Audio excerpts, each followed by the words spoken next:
เข้าช่วงเทศกาลบุญเบอร์เข้าช่วงเทศกาลบุญบังไฟนะคะลินพันกันละสูเปิดหัวมากก็ได้เฮาก็ต้องเป็นนางไอนะคะปีที่แล้วก็เป็นแล้วแต่ว่าบ่ได้ถ่ายคลิปถ่ายหยังปีนี้ก็เลยมาเฮ็ดคลิปให้เบิ่งแต่งหน้าแต่งตาขั้นตอนก็เบิ่งในคลิปเลยนะจ๊ะอัน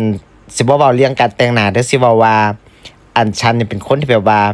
ซึมซับมันซึมซับเป็นคนที่คลั่งไคล้ในประเพณีแฮงโดยเฉพาะบุญบังไฟนี่เพราะว่าเห็นมาแต่น้อยแล้วก็ตอนน้อยๆนี่มักแต่งตัวเด้ก่อนสิมักแต่งตัวนี่ไปหาเบิ่งเขาเจ้าแต่งก่อนซุ่มเอื้อยซุ่มอ้ายจังซี่เขาจะเป็นผ้าแดงทั้งไอถือไปจังซี่ไปเบิ่งเขาเจ้าก่อนสะอ่อนเขาเจ้าพอใหญ่ขึ้นมากะ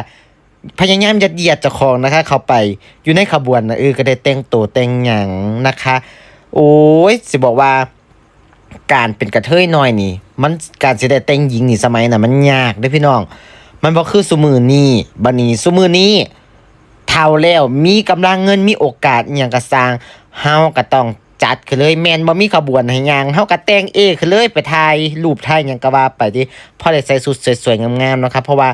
เฮาเป็นคนสวยเฮาก็ต้องเจ้าของให้คนมาย่องมาชมพุ่นเด้ เฮาเป็นคนมักย่องเนาะสู่พุ่นเฮาก็ติคนตาคนยางเฮ็ดจบเจือนนะคะไปเบิ่งเด้อพุ่นน่ะไปเบิ่งสวยบ่อ๋อฉลาดสะอ่อนอันนี้ชุดมาจากเฮือนตุ้มโฮมฮักนะคะป๊าดจะสะอ่อนจะคล้องมื้อนี้แบบโอ้บ่แม่นมื้อนี้ปีนี้นะคะจัดเต็มแฮงไปถ่ายอยู่กู่พันนาพุ่นเด้อย่อมขี่รถไปตั้งหลายกิโลไปถ่ายรูปโอ้ยฉลาดสะอ่อนเจ้าของพุ่นน่ะสาวเผาสาวผมนะคะโอ๊ยสะอ่อนหวานหยดย้อยหยาดเยิ้มจ้วยๆเจี๊ยบๆจึกๆนะคะอิ้ว